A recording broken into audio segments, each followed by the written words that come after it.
I hate theater. Well, it's so disappointing, isn't it? You know what I do when I'm sitting in a darkened theater waiting for the show to begin? I pray. Oh, dear God, please let it be a good show. Oh, and let it be short. Oh, Lord in heaven, please. 2 hours is fine. 3 hours is too much. Oh, and keep the actors out of the audience. God, I didn't pay good money to watch the fourth wall come crashing down around my ears. I mean, I just want a story and a couple of good songs that'll take me away. I just want to be entertained. Isn't that the point? Amen. You know, there was a time when people sat in darkened theaters and thought to themselves, what if George and Ira got first tonight, or Ken Cole Porter pulled it off again? Can you imagine? Now it's please, Elton John, must we continue the charade? I mean, it used to be. Sitting there in the dark, you knew that when the lights came up, you would be taken to another world, a world full of color and music and glamour, and you thought to yourself, my God, when are they going to bring up the lights? Oh, how things have changed. Hello, how are we today? I'm feeling a little blue myself. You know, a little anxious for no particular reason. A little sad that I should feel anxious at this age. A bit of self-conscious anxiety resulting in a non-specific sadness. A state that I like to call blue. So, whenever I'm feeling this way, blue, I like to listen to my music. So I was going through my records this morning. Yes, records. And I was about to put on the soundtrack recording of Meredith Willson's The Music Man. I had a craving for a young Ronnie Howard. But then I thought to myself, no, let's have a treat. Let's disappear for a while into the decadent world of the 1920s, when the champagne flowed while the caviar chilled and all the world was a party. You know, for the wealthy, anyway. So I was digging about, and what did I find but one of my favorite shows, Gable and Stein's The Drowsy Chaperone. Remember? Music by Julie Gable, lyrics by Sidney Stein. It's a 2-record set remastered from the original recording made in 1928. It's got the full original cast, including Beatrice Stockwell as the chaperone. Isn't she elegant? And this is a full 15 years before she became Dame Beatrice Stockwell. Let me read you what it says on the back. It says, mix-ups, mayhem, and a gay wedding. Of course, the phrase gay wedding has a different connotation now. But back then it just meant fun, and that's what this show is. It's fun. So would you indulge me? Would you let me play the record for you now? I was hoping you'd say yes. You hear that static? I love that sound. To me, it's the sound of a time machine starting up. All right, now, let's visualize. Imagine, if you will, it's November 1928. You've just arrived at the doors of the Morosco Theater in New York. It's very cold. Remember when it used to be cold in November? Well, neither do I. And there's a heavy gray sleet falling from the sky, but you don't care because you're going to see a Broadway show. Listen.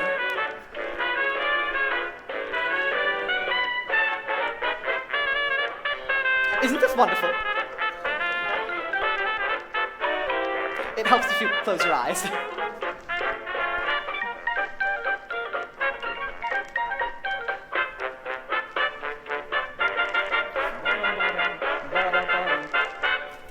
Overtures. This is an overture. Overtures are out of style nowadays. I miss them. It's the show's way of welcoming you. Hello. Welcome to the show. The meal will be served shortly, but in the meantime, would you like an appetizer? That's what an overture is. It's a musical appetizer.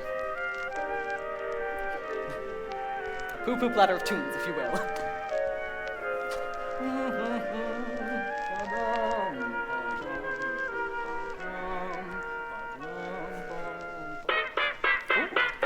This, something new. It's kind of rollicking.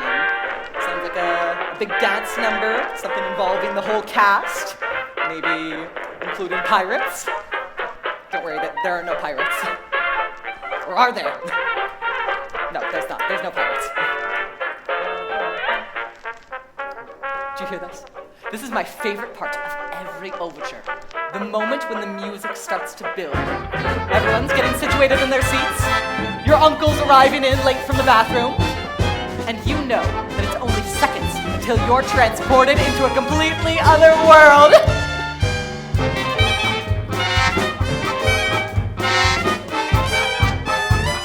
The curtain is going up and I can't wait.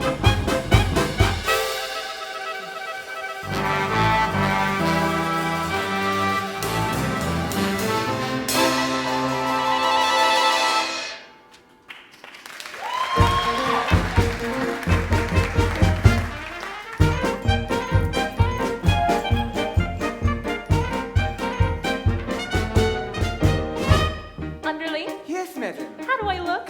You look radiant, Mrs. Tartandale. Oh, I do love this dress so it never goes out of style. It's a miracle, madam. Now, the guests will be arriving shortly? Yes, madam. And why are they coming? For the wedding, madam. A wedding, of course, I love a wedding. I shall go put on my fancy dress. You're wearing it, Mrs. Tartandale.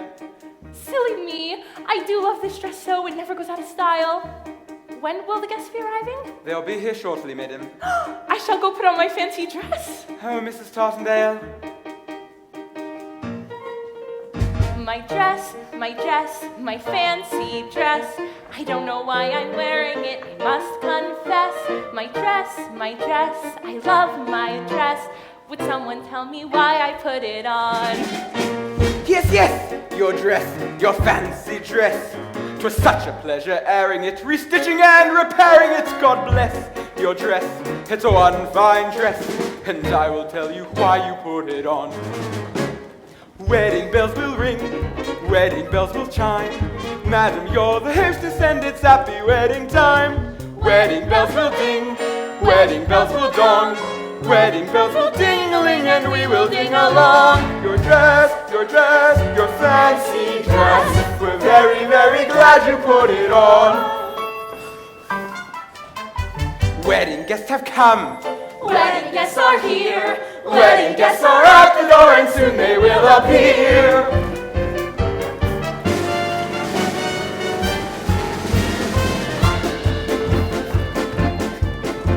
I'm Robert, the bridegroom. I'm here to marry Janet, the star of Feltzig's Follies, whom I love a lot. I'm George, that's George, he's best man George. I'm honored to be doing what a best man ought. Ah, Mrs. Totdale. Now don't worry, I have this whole wedding planned out. The key is organization, see? Each string represents a task yet to be completed. Pay the musicians, yell at the florist, book the minister. This whole wedding is gonna run like clockwork. Is there going to be a wedding? Drowsy producer, I gotta stop this wedding. I gotta stop this wedding, or I might get shot. I'm Kitty, just Kitty. I came with Mr. Feltzig. I'll be a leading lady if I get my shot. We're pastry chefs. We're pastry chefs. We cross the huts. We're pastry chefs. No bakery. A bakery is what we got. Aldalfo, my name it is Aldalfo. I am the king of romance, so I kiss a lot. You are the king of romance, so you kiss a lot. Wedding bells will ring, wedding bells will chime. Wedding bells will celebrate a happy wedding time. Someone hasn't come, someone isn't here. Where is Janet Van de Graaff and when will she appear?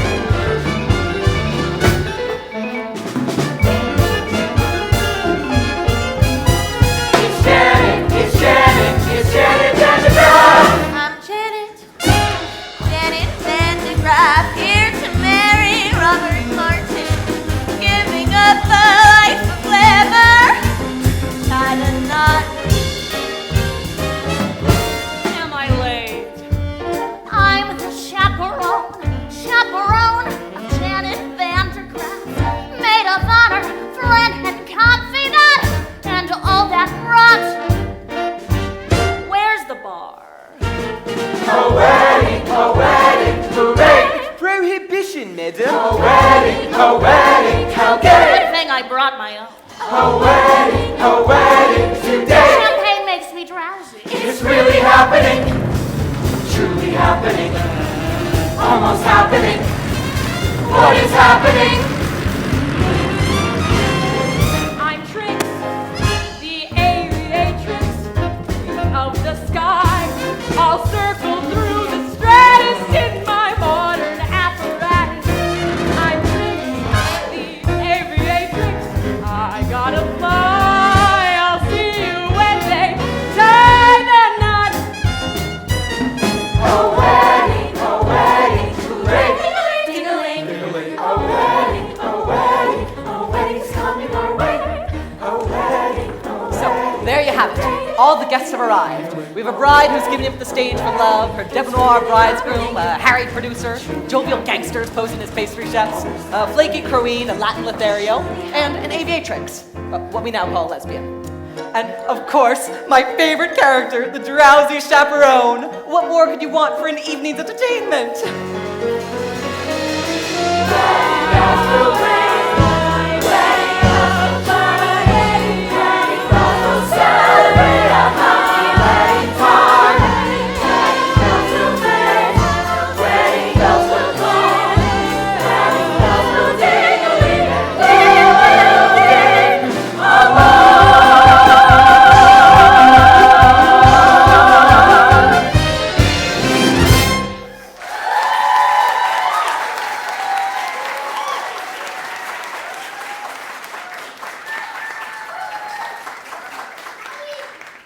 Wasn't that wonderful?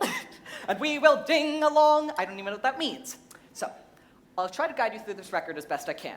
Don't worry, it won't be hard to follow. So, we begin with a welcome from the love-struck groom. Oh my God, that was... Well, I just wanted to thank you all for coming. I tell you, I must be some lucky fellow.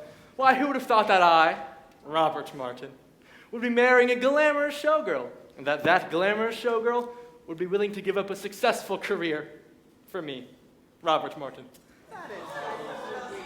Now, if it weren't for prohibition, I'd say let's raise a glass. Here. To Miss Janet Van de Graaff, the most beautiful girl in the world. Absolutely not! Excuse me. The groom mustn't see his bride on the day of the wedding. It's bad luck. Ooh, I hope you heard that, because that's the plot. Basically, hang on for the ride. Breakfast will be served in the Arabian room.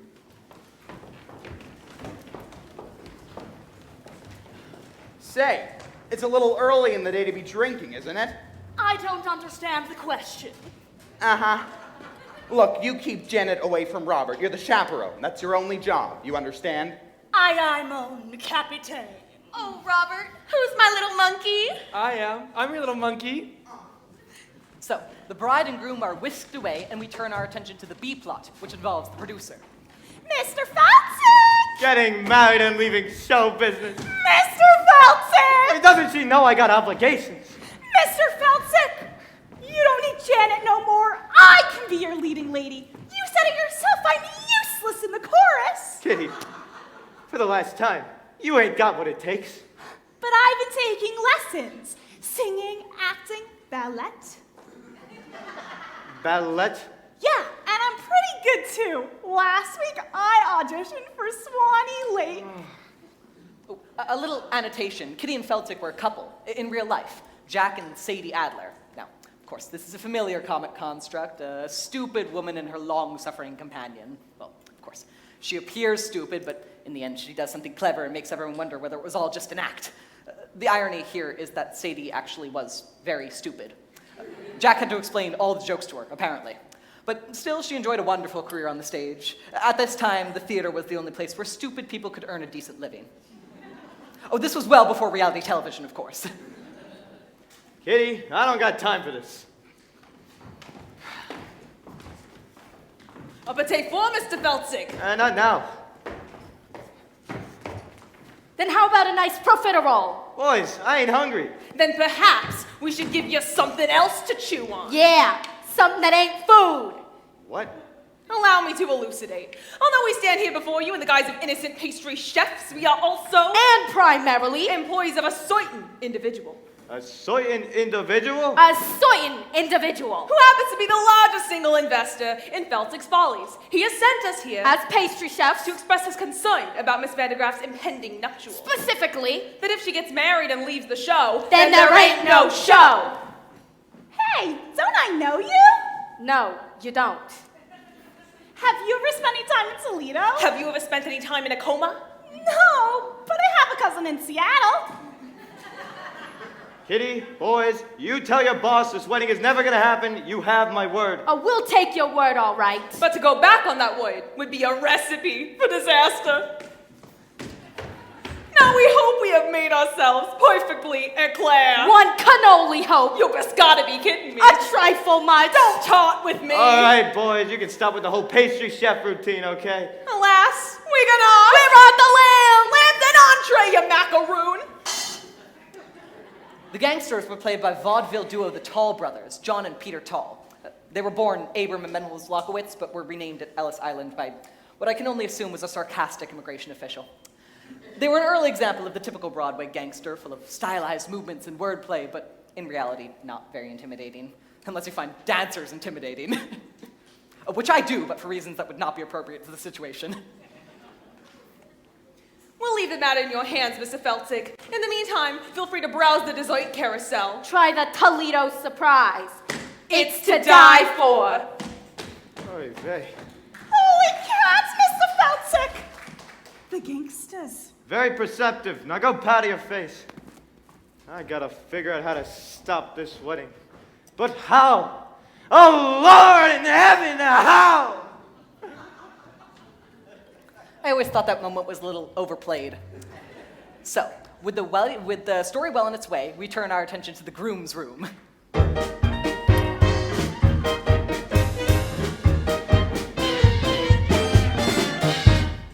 Hey there, handsome. Show me those pearly whites.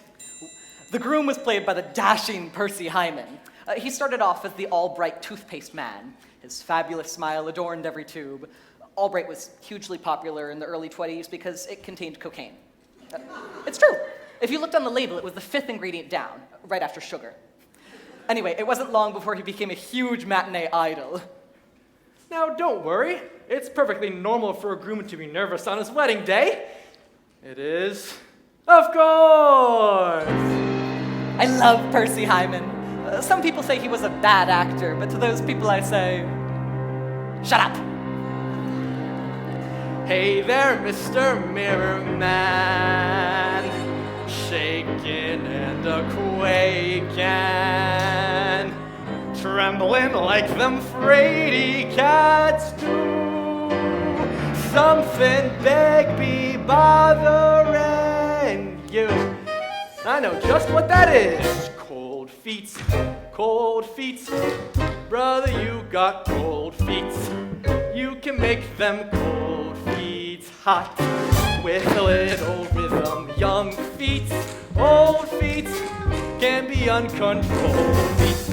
Rhythm makes them cold feet trot down the aisle. Frosty arches, they can learn to swing. Icy toes can jive. Wedding marches played in ragtime swing make frigid souls come alive and take that dive.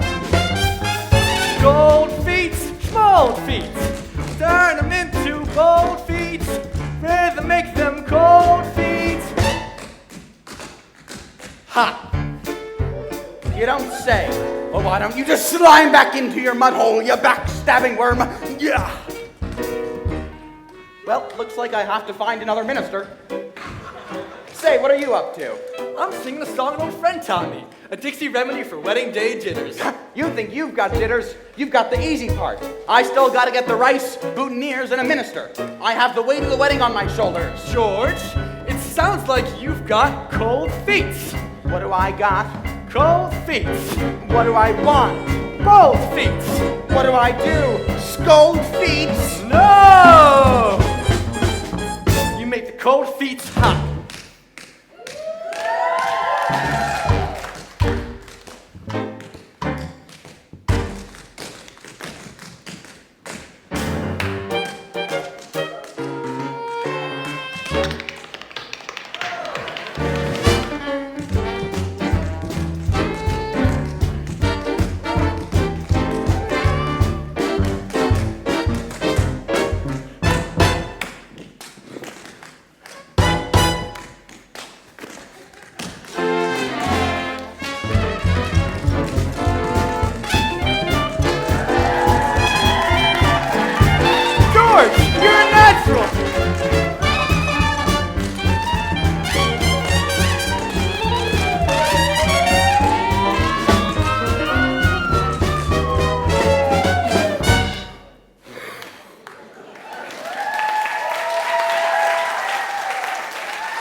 6, 7, 8.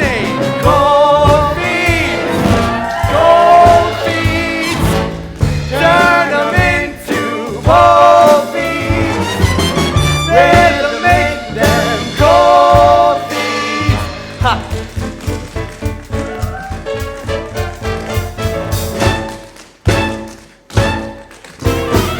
You made the cold feet hot.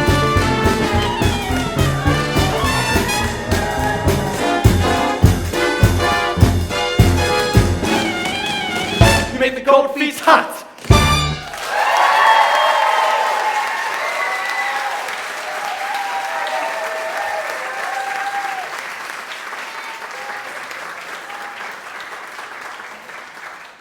I love Percy Hyman. I like to imagine him panting and sweating after a long dance routine.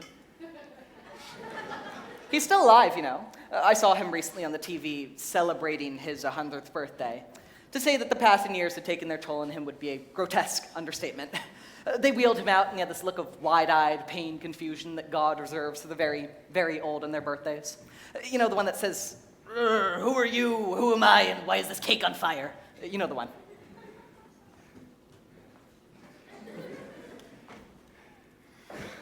All right. That's enough of that. Tap dancing around like a fool. Sorry, George. I was just trying to calm my nerves. It is my wedding day, after all. Well, you could have snapped an ankle. Tap dancing is too dangerous. I know. Why don't you go out for a skate instead? That's what I do when I want to cool my nerves. George, I don't know what I would do without you. Wait a second. What was I thinking? You can't go out like that. You might see Janet. Here, why don't you take this blindfold? George, you think of everything. Just looking out for you, my boy. And no more tap dancing. Wedding bells will ring, wedding bells will chime, wedding bells will celebrate! Just ignore it. It does this occasionally. It rings. Just ignore it. It'll stop soon. What can you possibly want? Hello, you have reached my answering machine. Leave a short message after the tone and I will call you back at my convenience. You see that? It's horrible. It just totally kills the mood. It's like a cell phone going off in a theater. God, I hate that. Hey, what are you doing tonight? Well, I'm just at the theater ruining the moment. How about you? Oh, I couldn't get out tonight, so I thought I'd just ruin the moment by proxy. Sorry. Let's shake that off. Let's go back in our heads to 1928. They didn't have cell phones in 1928, but I'm sure they had something else for the ruining of moments. Bugles or something. Happy wedding time!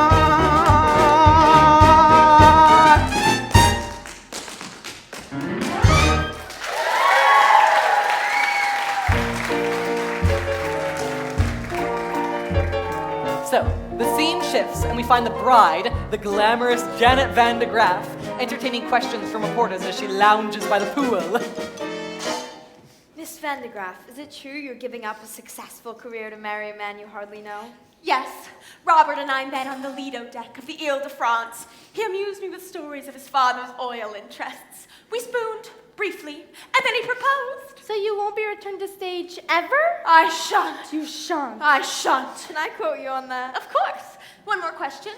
Yes. Why in the world would anyone put olives in a Gibson? Question. Why give up the footlights when you still know very well you got grease paint in your veins? Victor, please. Oh, Janet. I'm begging you. Dump the mug and stay with the Follies. I'll give you anything you want. I'll put your name above mine on the marquee. Oh, Victor, if you think this is about vanity, you couldn't be more wrong. I don't want to show off no more.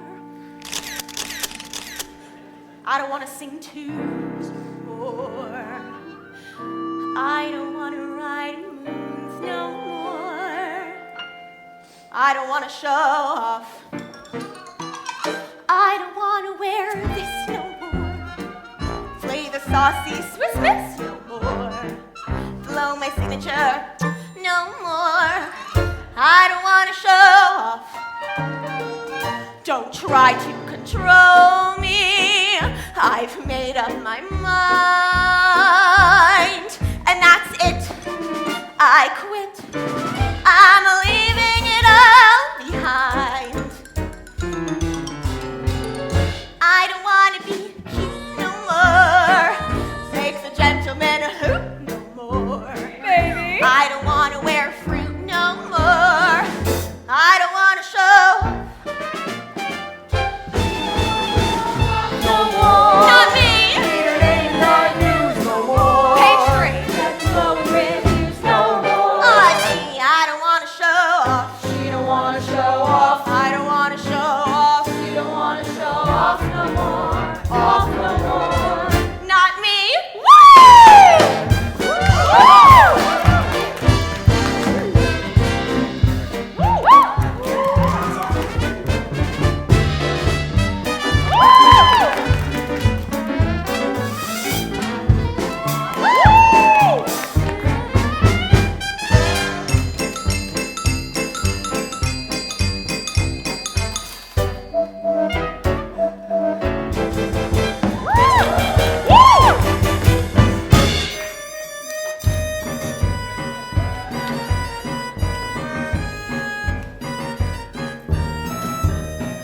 I don't want to show off.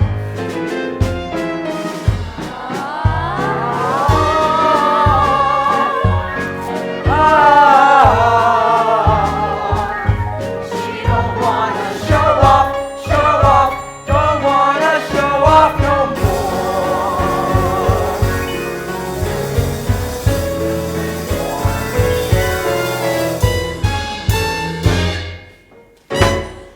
Please, no more attention.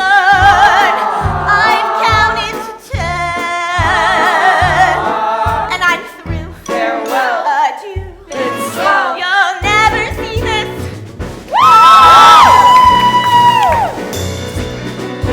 You'll never see this. Never see this. Never see that. Never see these again.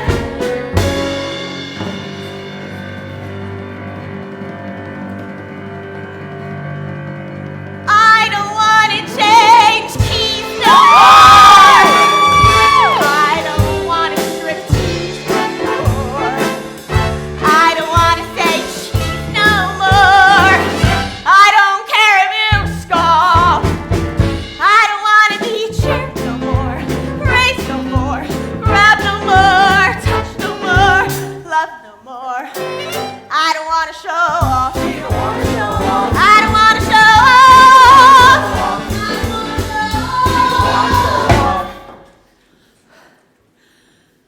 I don't want to show off.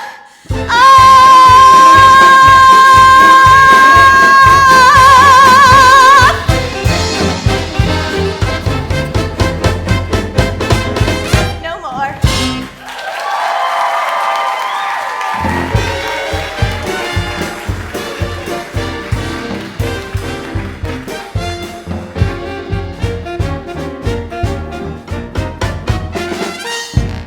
Did I miss something?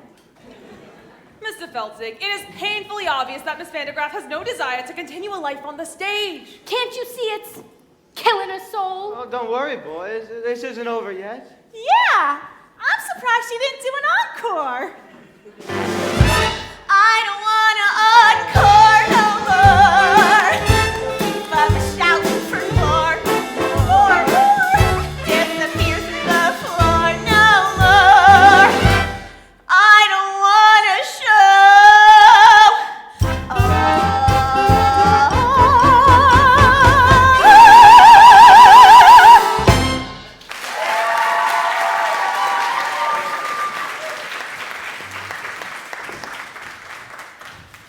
That was Jane Roberts as the bride. She was the Oops girl. Remember? Oh, surely you remember the Oops girl. Don't you people read? She was billed as the girl whose sexual energy was so great it caused the men around her to have accidents.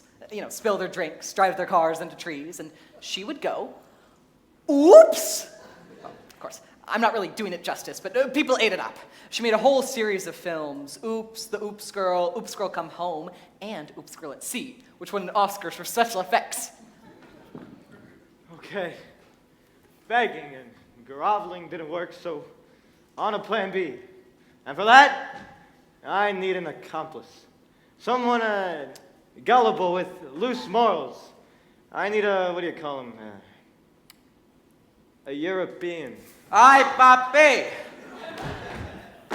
No se toca, mi esposa. In walks Adolfo, self-proclaimed ladies' man.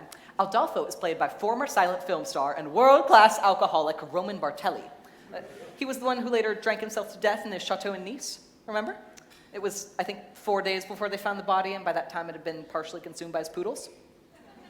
What? Well, he was only partially consumed. Excuse me. I don't believe we've met. I am Adolfo. You are Adolfo? Yes, I am Adolfo. Not the Adolfo. Yes, I am Adolfo. Funny, you don't look like a scoundrel. Yes, what?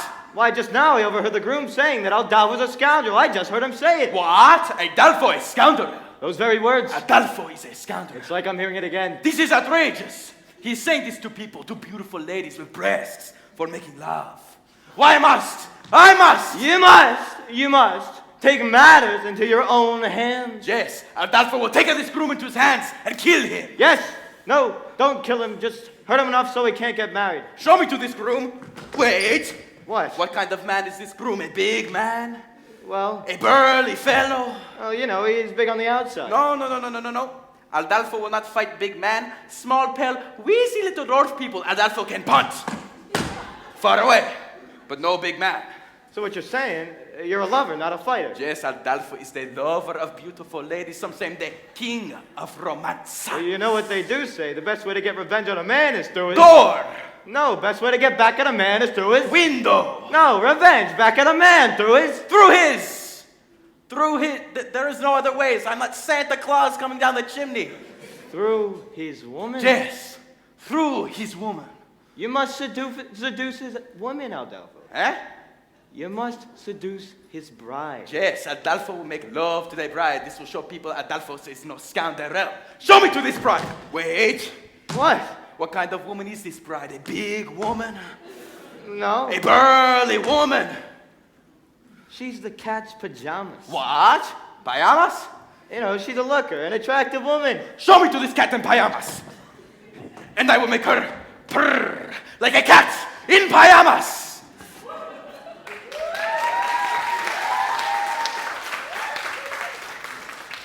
Roman Bartelli chewing the scenery. Oh, you certainly couldn't get away with a performance like that nowadays. Mature, contemporary audiences are too sophisticated to enjoy broad, nationalistic stereotypes on stage. So we've banished them to Disney. Let the children sort it out.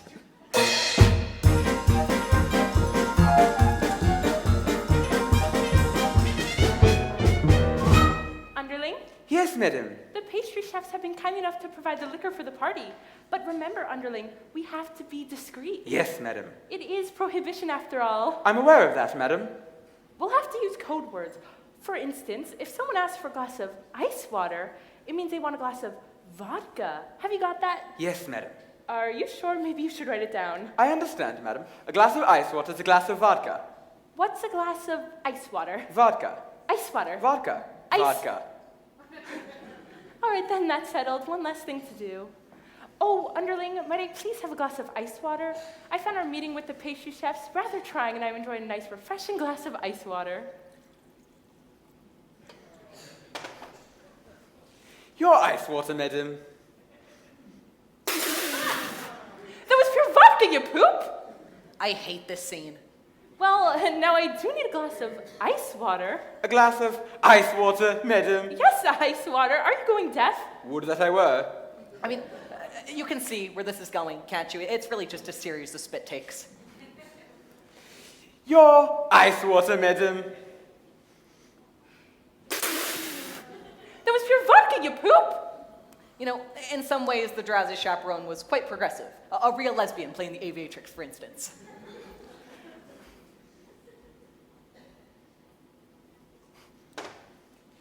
Your ice water, madam. That was pure vodka, you poop! Yes, some moments were quite progressive, others were stale in 1928. You know, I'm just gonna skip ahead.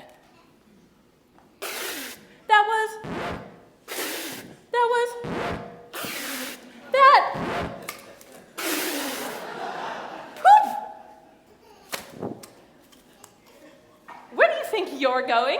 To find some lime juice, madam. Lime juice? For heaven's sake, why? I'm going to wring out my eyebrows and make myself a gimlet.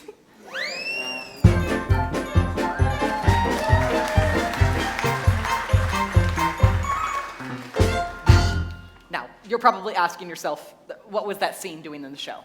Well, it's simple. There's a big dance number coming up, and they needed something to allot for the set change. It's mechanics, really. It's like pornography. Let me explain what I mean by that. In pornography, the story is simplistic. How do I pay for this pizza being the classic example? My point is, as in a musical, the story exists only to connect to the larger, more engaging production numbers. What? Well, what kind of a society do we live in if we can't discuss the similarities between pornography and musical theater?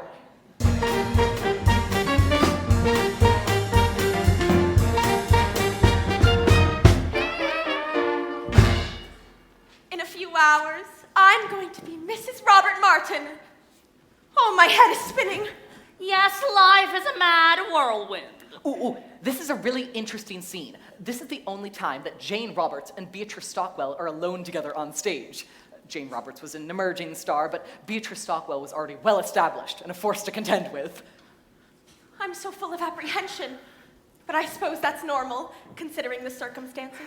Have you ever been married, Chaperone? No, I drink for pleasure, not out of necessity. Your ice water, madam. I'm afraid we're fresh out of olives. Have you ever been married, underling? Heavens no, madam. If I'm going to serve a woman, I prefer to be paid for my efforts. Oh, you two. I know it seems crazy to give up a successful career to marry a man I hardly know, but somehow, for some reason, when I look into his eyes, his big monkey eyes, oh gee, I get all woozy. And that's love, isn't it? Not necessarily. The wooziness could be caused by any number of reasons. I mean, I'm woozy right now, but I'm certainly not in love. Beatrice Stockwell was famous for her rousing anthems. She entertained and inspired the troops in every major world conflict, up to and including the Falklands War. Of course, by that time she was in her late 80s, and her anthems didn't so much as rouse as they did stupefy. Still, she demanded a rousing anthem in every show she ever did, even if it wasn't appropriate. But you just couldn't say no to her. I mean, that's star power. Really? You're not being the least bit helpful. Couldn't you at least allay my fears with a few choice words of inspiration? Inspiration? Really, dear, that's not my forte. Yes, but if you... As we stumble along on life's funny journey, as we stumble along into the blue, we look here and we look there, seeking answers anywhere, never sure of where to turn or what to do. Still we bumble our way through life's crazy labyrinth, barely knowing left from right, nor right from wrong. And the best that we can do is hope a bluebird will sing his song as we stumble along. That was quite nice, Chaperone, but I'm not sure how it pertains to my situation. Let me explain. Oh, really? That's not necessary. I suppose I'm just looking for a simple... It's a dismal little world in which we live. It can bore you till you've nothing left to give. 7 overrated wonders, 7 underwhelming seas, 6 excruciating continents. Antarctica, oh please. Antarctica? Oh, please. Still, you mustn't let it lick your... This planet, oh so bland. Keep your eyeball on the highball in your hand.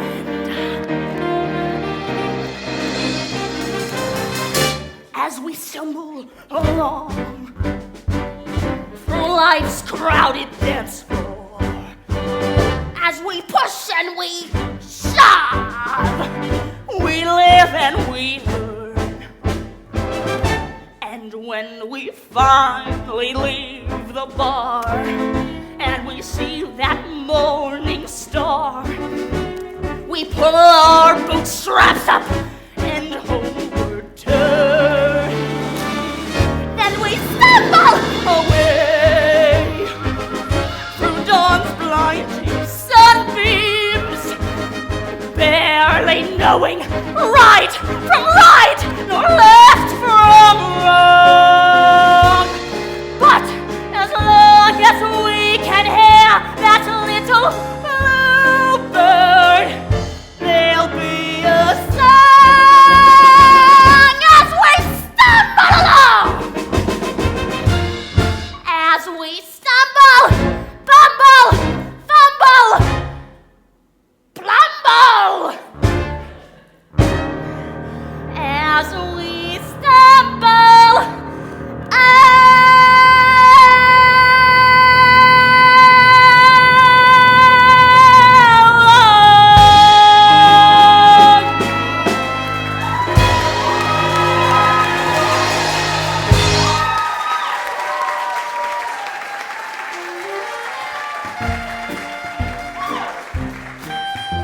Don't you just love her?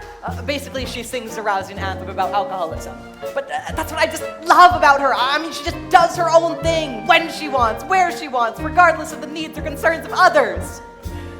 My mother was like that. Well, that was quite inspiring, Chaperone. But I'm still conflicted. Oh, please, just tell me, is Robert the man for me? My dear, that's something you'll have to decide for yourself. But I just don't know if he loves me. Well, why don't you ask? Why don't you say, Roger, do you love me? It's Robert, and I'm not allowed to see him. In fact, it's your job to keep me away from him. You're right, and I take that responsibility very seriously. However, I'm just at this moment feeling terribly, terribly drowsy. I'm afraid I have to have a lie down. Now, whatever you do, don't go wandering through the garden seeking out your fiancé to ask him the question upon which your future happiness depends. Oh, thank you, Chaperone. I just have to know if he loves me. Such a skinny little fool. Still, I envy her. Oh, when will love come crashing through my door? ¿Dónde está, mi amor? In walks Adolfo to seduce the bride. I am Adolfo. Try not to think of the poodles when you're listening to this part. I am Adolfo, and you are the bride. No, I am not. What? This is the bridal suite, and you are the only one here? Therefore, you must be the bride. Interesting argument, but I'm afraid you are a moron. What?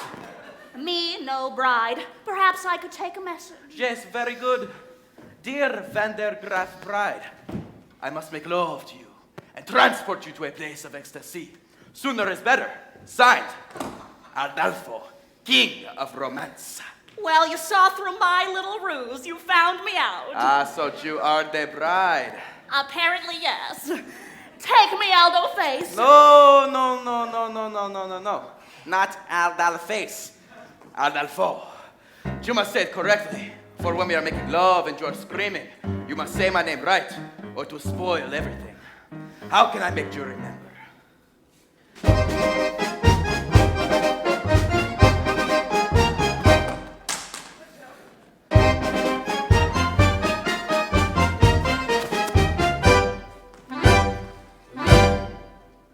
I'm sure that you have heard the name Adolfo, a ladies' man who wins a claim, Adolfo. Well, lovely miss, I am the same Adolfo. I introduce myself. I am Adolfo. Nice to meet you. Shall we? Not so fast, so just in case you didn't hear, Adolfo, I tried to make it very clear, Adolfo. The lovely ladies always hear Adolfo. When I repeat myself, I am Adolfo. Understood. I can sing it high, Adolfo. I can sing it low, Adolfo. I can sing it very fast, Adolfo! I can sing it very slowly. I do it now, but it would take hours. Now let us see if you can remember my name. I'll give it a shot. Now who's the fellow that you see? I'm Adolfo. And how should you refer to me? I'm Adolfo. And who is it I'll always be? I'm Adolfo. Now sing it proudly. You are Adolfo. Now let me spell it out for you. For all you lovely ladies who didn't hear me for some reason, because maybe you are hard of hearing or something. I don't know. It goes da ha ha ha ha ha.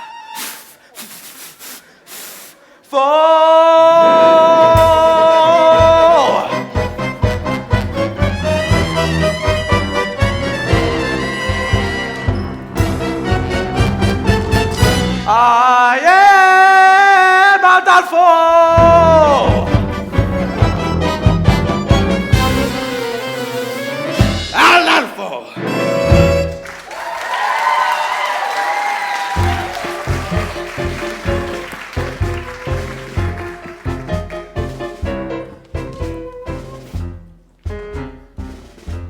That was my mother's favorite number in the show.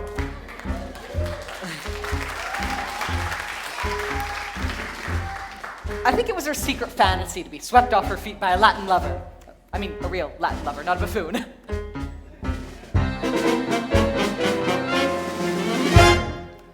But, of course, that's what musicals are all about, right? A romantic fantasy. Falling in love at the drop of a hat. Spontaneous tangoing. Suddenly finding yourself in an insanely romantic setting. I'm an accident waiting to happen. La da da da da da da da da. La da da da da da.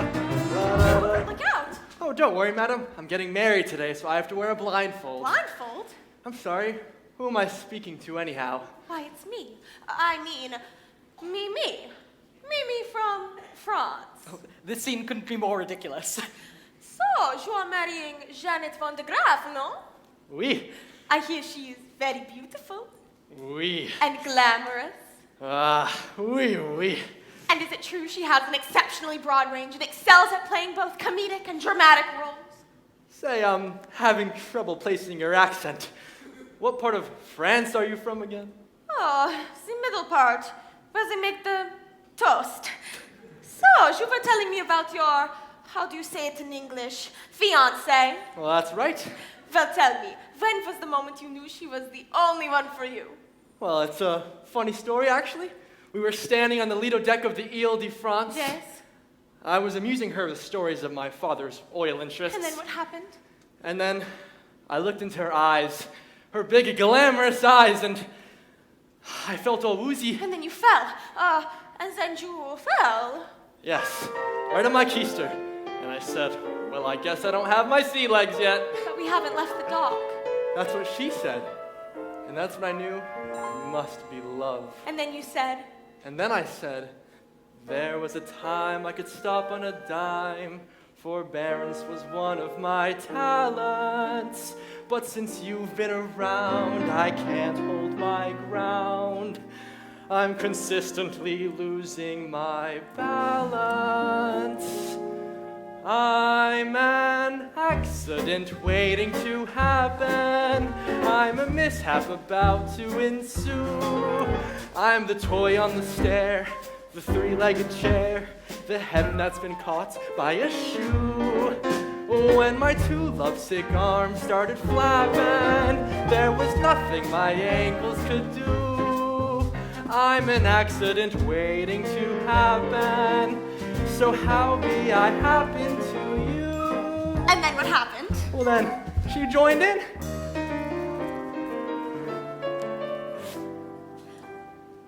When men say I'm sweet and they fall at my feet, my heart doesn't beat any faster.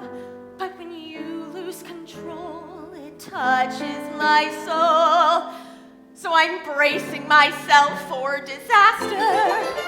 You're an accident waiting to happen, a catastrophe destined to be. I'm the rags on the cellar. A broken umbrella, a branch hanging loose from a tree. I can see myself jumping and clapping for a man who lives dangerously. I'm an accident waiting to happen. So hurry and happen to me. And then what happened? Well, then, we kissed. I'm an accident waiting to happen. So hurry and happen to me.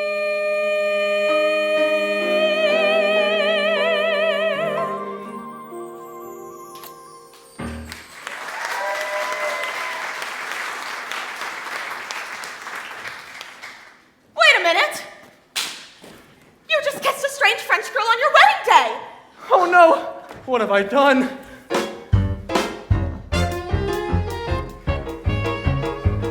Oh no, it seems that the blindfold and the fake French accent have led to a terrible misunderstanding. What a mess. Will it all work out in the end? Yes, of course it will. It's a musical. Everything always works out in musicals. In the real world, nothing ever works out, and the only people who burst into song are the hopelessly deranged. Mr. Felsick! Where's that philandering foreigner? Mr. Felsick! How long should it take to seduce one bride? Mr. Felsick, you don't need Janet no more. I can be your leading lady. Kitty, not now. But I've been working on a mind-reading act. Presenting Kitty, the incomprehensible.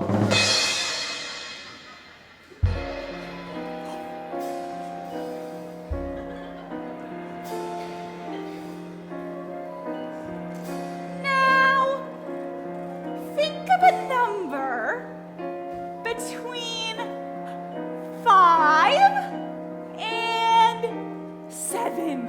6. No. Kitty. The problem with your act is you gotta have a mind to read one.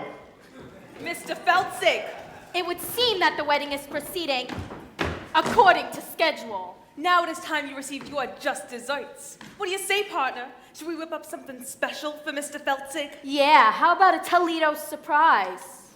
An inspired choice. Toledo surprise, I've never heard of that. No, you haven't. Those who have heard of it are generally never heard from again. We'll share the recipe with you. First you chop the nuts. Then you pound the dough. Then you bake it up nice and slow. And then you got your Toledo surprise. Hey, can I hear that again? It's a very simple recipe, Mr. Felsick. First you chop the nuts. Then you pound the dough. Then you bake it up nice and slow. And then you got your Toledo surprise. Say, why don't we give him a little taste? All right. Hold it! What style? What grace? What rhythm? Now open your fists and shake them. Now give me that recipe one more time. Da-da-da-da-da-da. Chop the nuts, pound the dough, bake it up nice and slow. Then you got a Toledo surprise. Run! Hit the peach, peel the skin, mush it up, throw it in. That's a tasty Toledo surprise. Now sell it. First you beat it up, then you sweet it up. When you heat it up, if it tries to run, don't let it. It's a snack. Try it, folks. Whip your whites, split your yolks, then you got a Splendido Toledo surprise. Hey, you boys are cooking. Honest. I'll go work on the contracts later. What's going on here? 5, 6, 7, 8.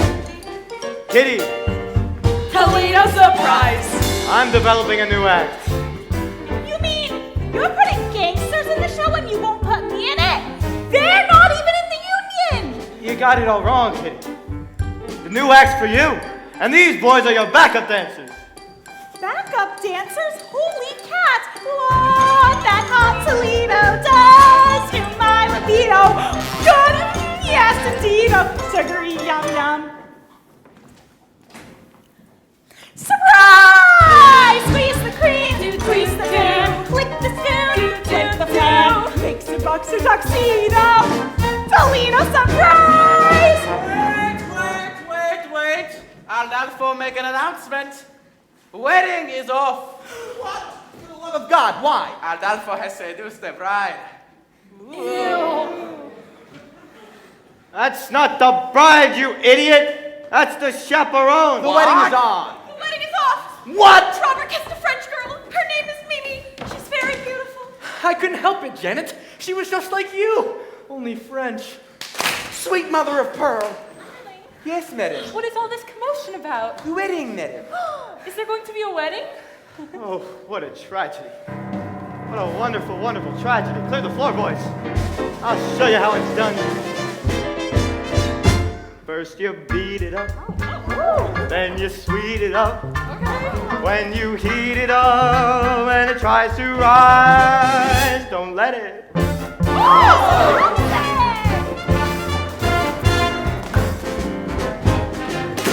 Toledo surprise! Surprise! Wait till it's ready. Surprise! Wait until it's ready. Surprise! Wait till it's ready. Now it's looking ready. Surprise! Got it! Makes me twitch, makes me shake. This dessert takes the cake. Hits me like a torpedo. Toledo surprise! Toledo surprise! Surprise! Surprise! Surprise!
Yes, but the tune is so infectious.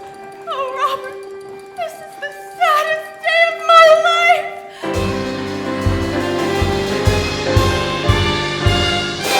Bells won't ring, wedding bells won't chime. They will never celebrate their happy wedding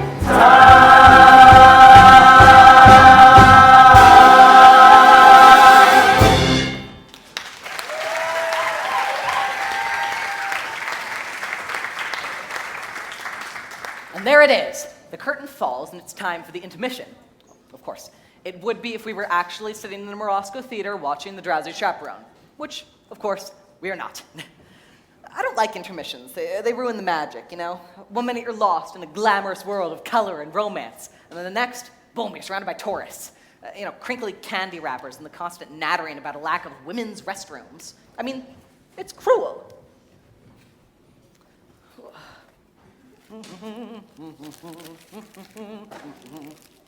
sorry, it's a granola bar. I have to eat small meals throughout the day or else I get jittery. I know it's rude, but you would not like the alternative, believe you me. Believe you me. Oh, I remember my wedding day. I hadn't eaten breakfast and the ceremony wasn't until 4 in the afternoon. Ah! I do! Were you surprised that I was married? Well, there you go. Just shows you shouldn't go making assumptions about people. I'm a very complicated person. I have to pee now. I'll be back, but in the meantime, you can listen to the start of Act 2.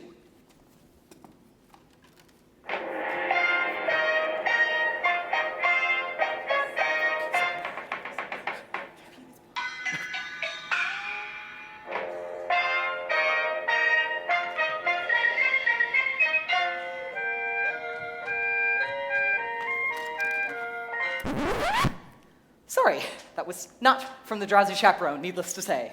That was from another musical entirely. I have a woman who comes in once a month. Oh, can you say that anymore? I have a woman.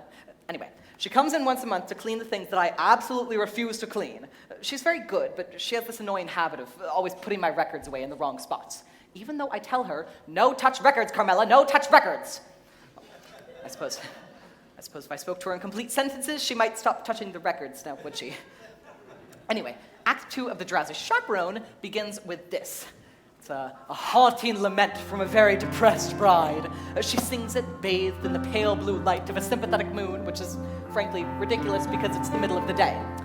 Now, while you're listening to this, I want you to ignore the lyrics. I know it'll be hard, but just block them out. They're not the best, but the tune is just beautiful, and it truly communicates the bride's state of mind. Just, ignore the lyrics.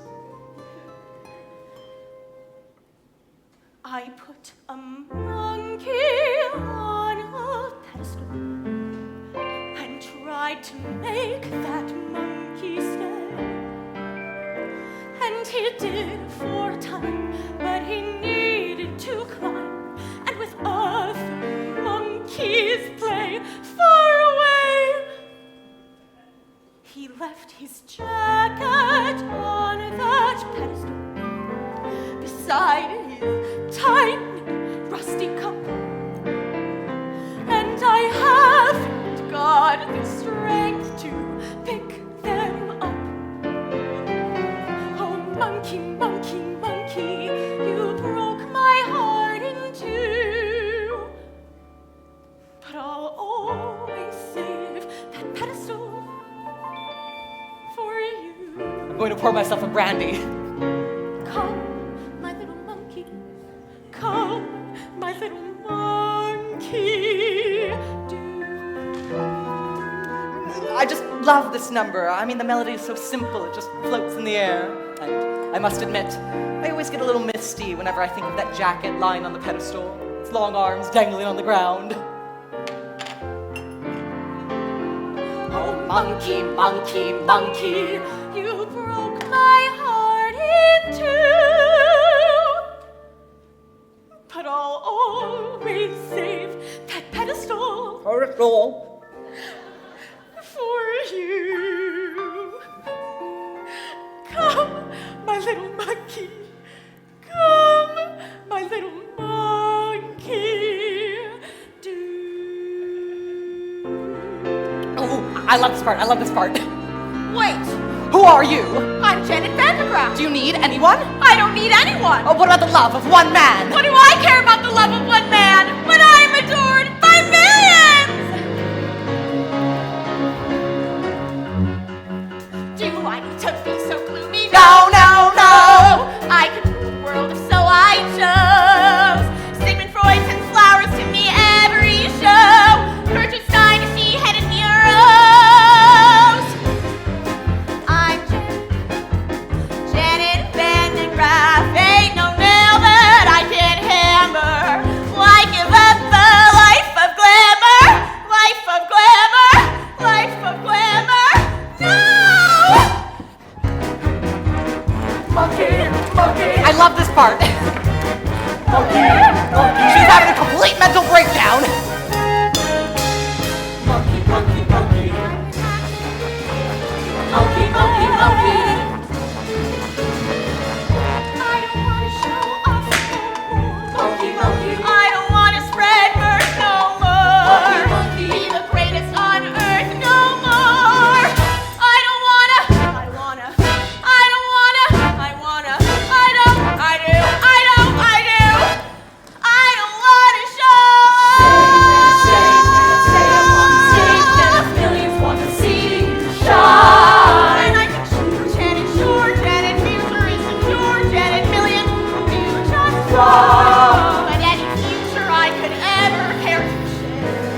monkey on a pedestal. And try to make that monkey stay. And he did for a time, but he needed to climb. And the other monkey stayed. That's the story. His love never enough. Gone astray. Monkey, monkey, monkey, monkey. Is it the monkey or my pedestal?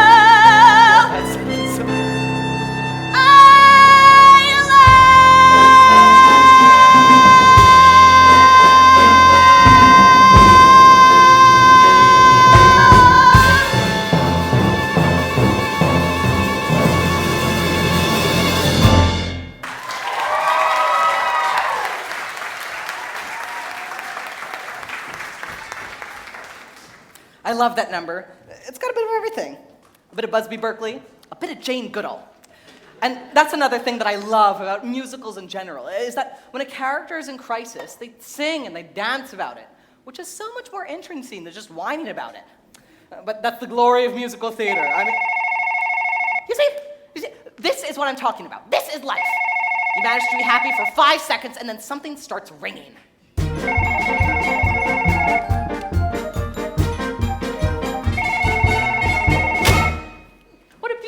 For a wedding. Shall I have the pews removed now, or would you prefer I wait until morning? I'm going to stop this number here because I don't want it interrupted by another ringing telephone. Here, we have 2 vaudeville performers who have slipped through the cracks of time. Their names are Noel Fitzpatrick and Ukulele Lil. I don't know anything about them. I suppose Ukulele Lil over there played the ukulele, although she doesn't in the show. Actually, I tried to find out more. I went through all of my books, and I even tried the internet. But all of my searches ended in Tiny Tim's autopsy photos, so. Anyway, they're both wonderfully charming. Why would you have the pews removed? The bride is called off the wedding, madam. Oh, underling, never listen to a bride on her wedding day. Why, on my wedding day, I was completely incoherent. Do you remember? Seems like only yesterday. Love is a very complex emotion, underling. Yes, madam. You can love someone 1 minute, and the next minute, why, you just want to strangle them. Do you understand? I'm familiar with the concept. You see, that's just the nature of love. Love makes lovers worry, love makes lovers fret. But here's a fact on which we can depend. Just like long ago when Romeo loved Juliet, love is always lovely in the end. But Romeo and Juliet was a tragedy, madam. Oh, I don't read reviews. Love can start a quarrel, love can cause a din, but love has always been a trusty friend. 'Twas a happy fate for Hank VIII and Anne Boleyn. Love is always lovely in the end. Might I remind you, madam, that Anne Boleyn lost her head? Yes, she was in love. Love was good to Eve and Adam. Here we go again. And Samson and Delilah too. Good grief. May I pose a question, madam? Why, yes, of course. Why does nothing I say to you ever get through? Don't mind if I do.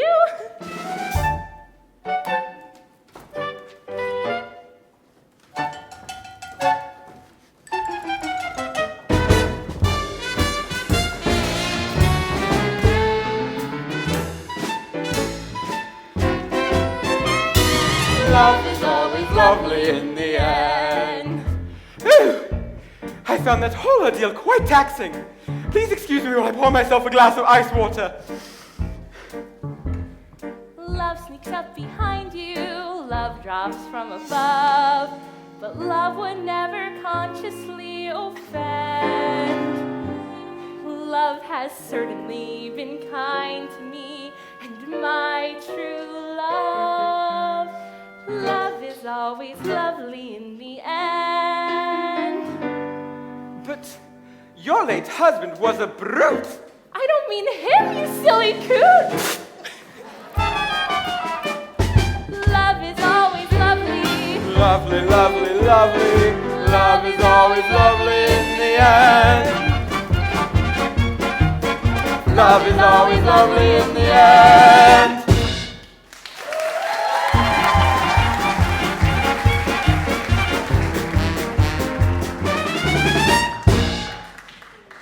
Yes, that was charming, but to be frank, on some level, that number pisses me off. Now, I'm going to say something here, and yes, I have been drinking, but I am going to go on a limb and say that love is not always lovely in the end. Often, in the end, there are lawyers. And another thing, surely someone was aware of the awkward sexual connotation of the title. I mean, is it just me? Is that just me? I guess what I'm trying to say is that that number is naive, and irresponsibly so. Sorry. I thought I'd just get that off my chest for the benefit of the young people in the audience. I won't interrupt anymore. Ooh, and another thing. There's a moment that's coming up that I've become absolutely obsessed with. There you are. Oh, chaperone, I'm in a terrible state. You most certainly are. You can't go to a wedding looking like that. Oh, you poor dear. Haven't you heard? The wedding's been called off. Not your wedding. Mine. Oh, that reminds me. Might I borrow your veil? You're getting married? But to whom? Mi casa está encendida. Ah, beautiful lady with a baffled expression. You're marrying Aldolfo? I know it's surprising, but when I look into his eyes, his big, clumsy eyes, I get all drowsy. And that's love, isn't it? Yes, dear, that is love. Help me. There you are, look. I'm gonna put all my cards on the table. I got a weak heart, can't take the pressure. If this goes on any longer, the old ticker's just gonna give out. Please, tell me, is there going to be a wedding or not? Yes. Thank the good Lord in heaven. Aldolfo and the chaperone are getting married. What? Well, there you are. I have some wonderful news. There's going to be a wedding. We know. You know? Yes, we just heard. But who told you? I did. But how did you know? Does that matter? Mrs. Tartendale and I are to be married at 7:30 today in the garden. What? What? Oh, yes. Congratulations to everyone. Say, what kind of cockamamie wedding is this? Everyone's getting married except the bride and groom. There you are. Oh, Janet, I've been looking everywhere for you. Hello, Mr. Martin. Please don't be that way. Can't you find in your heart to marry me? Janet, it's our wedding day. George has gone through all this trouble and, well, I do love you more than I can say. But you kissed another woman. I know, and I just can't understand it. I know this may sound ridiculous, but when I was kissing that French girl, why, it was just like kissing you. Oh, Robert, you were kissing me. Wait! You mean you're Mimi? Well, that accent was remarkably accurate. Why, thank you. I developed it when I played the role of Monique in Hold That Baguette. There you are. Before you do, or think about anything, think about this. No matter how long you play the part of the happy wife, you will never get the standing ovation. Oh, I just don't know. Oh, I'm so confused. Chaperone, please, I beg you, just this one time, give me some advice that is coherent and appropriate to the situation. Should I marry Robert? Ooh, and here it comes, the moment I was talking about. Not only the culmination of the plot, but a moment that has fascinated me more than any other, and that has kept me coming back to this record time and time again. Here it comes. Well, my advice to you is... And there it is, listen. Move while you can. You hear that? You can't hear it, because somebody drops a cane. I'll play it for you again. Move while you can. Is she saying live while you can, or leave while you can? Move while you can. I mean, it's Beatrice Stockwell, so it could just be a cynical quip, but this is a wedding, after all, and that's exactly what you think when you're standing at the altar, isn't it? Live or leave. And you have to live, because you do love her in some way. I mean, it's not an exact science. An arrow doesn't come out of the sky and point to the one you're supposed to be with, so one day you say it to someone. You say, I love you. And you basically phrase it as a question, but they accept it as fact. And then there she is, standing in front of you in a $3,000 wedding dress with tears in her eyes. And her nephew made the huppah, so what do? I mean, do you say I was joking? I was kidding? No, you live, right? You choose to live. For a couple of months, you stare at the alien form lying next to you in bed, and you think to yourself, who are you? Who are you? And then you say it out loud. And it's trial separation and couples counseling, and all your conversations are about her eating disorder and your Zoloft addiction, and you're constantly redefining, reevaluating, and revisiting before you finally lose the deposit on the house, and the whole relationship boils down to an animated email on your birthday. But still, in the larger sense, in the broader sense, I mean, it's better to have lived than left, right? Oh, well, you can. You have no idea how many times I've listened to that. Oh, Chaperone, you certainly have a way with words. Robert, my answer is yes. I will marry you. Wonderful, wonderful. Well, Mr. Feltig, looks like this wedding is a done deal. Now you're in truffle. And there's muffin you can do about it. But there is. I got myself a new leading lady. Presenting, Kitty, the incomprehensible. Okay, Kitty, concentrate and show the boys how you can read my mind. Go ahead.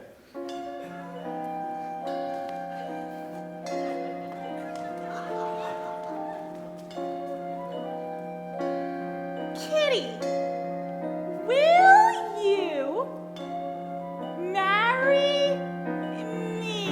Holy cats, Mr. Feltig, yes! So, what are we waiting for? You ladies go put on your frillies. We'll all get married in one big clump. That's how they do it in Utah. George, I don't know how you managed to pull it off. 4 weddings in one day? I guess you're everybody's best man now. I am? Of course! Yeah. I am. Hip hip hooray! It's George, that's George, the best man, George. I'm honored to be doing what a best man ought. He's basking in the glory of a fight well fought. Wedding bells will ring, wedding bells will chime, wedding bells will celebrate a happy wedding time.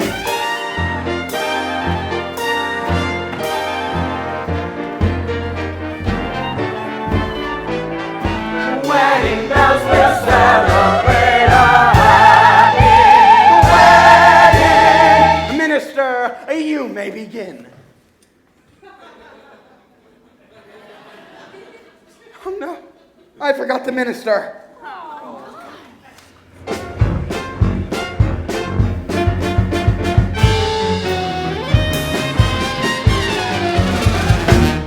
Who the hell are you?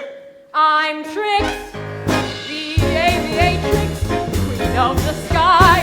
To Rio I was wedding when my engine needed mending. I'll fix my navigatrix and then I'll fly and let you lovers tie the knot.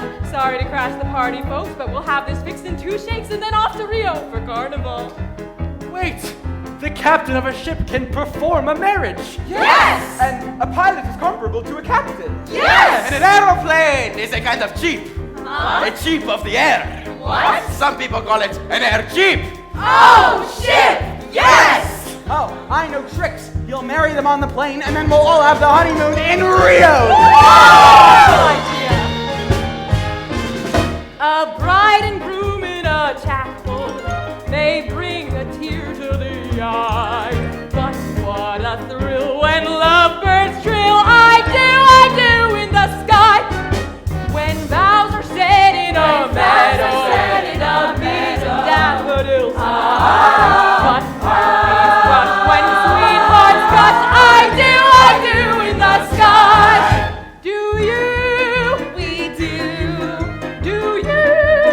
We do. Do you? We do. Do you? We do. A bride and groom in a chapel may bring a tear to the eye, with rainbows bending before us and clouds meandering by. One can't restrain that sweet refrain. I do in the sky. When vows are said in a meadow.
calm. This happens occasionally. It's a terrible old apartment with horrible wiring. Just concentrate. Just keep the show alive in your minds. Don't talk to anyone. Don't let yourself be distracted. I'll try to find the fuse box.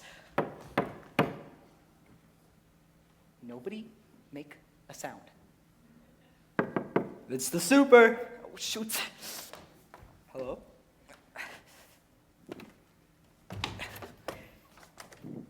Hi. Hello. Your lights are out. I noticed.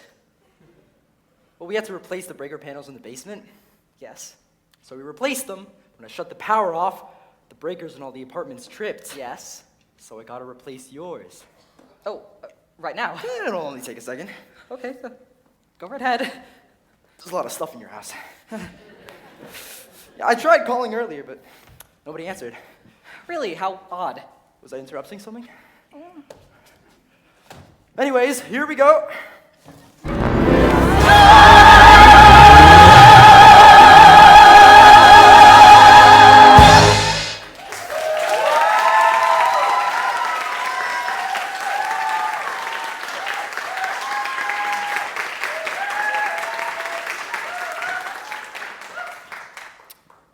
What was that? Music. What kind of music was that? It was nothing. It was a show. It was a record, a musical. I was listening to a musical. You like musicals? No. I love musicals! I go with the wife and kid all the time. It's amazing what they can do nowadays. You see Miss Saigon let out a helicopter on the stage in that one. I've seen them all. I've seen what? Les Mis, Cats, Saturday Night Fever. I like the movie better. Did you now? Really? Well, goodbye. Yeah.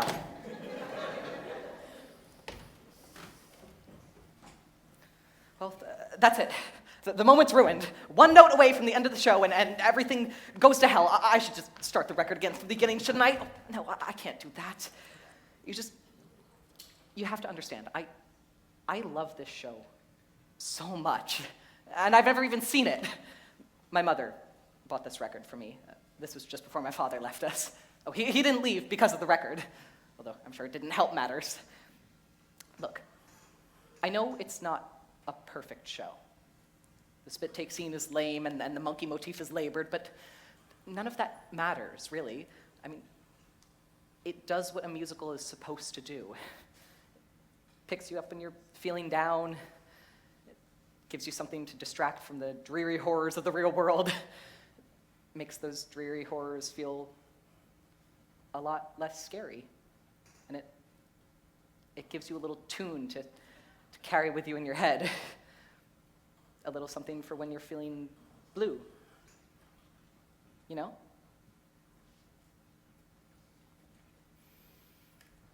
As we stumble along on life's funny journey, as we stumble along into the blue, we look here and we look there, seeking answers anywhere, never sure of where to turn or what to do. Waiting to have Still we bumble our way through life's crazy Wedding labyrinth. bells will ring, wedding bells will chime. I am at that And the best that we can do is hope over. We'll sing his song As we stumble along, Still we bumble our way through life's crazy labyrinth.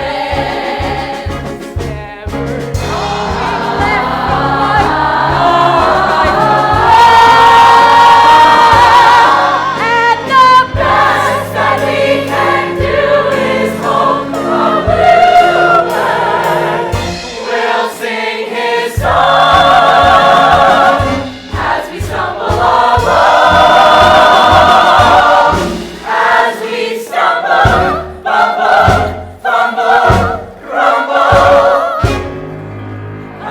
as we start.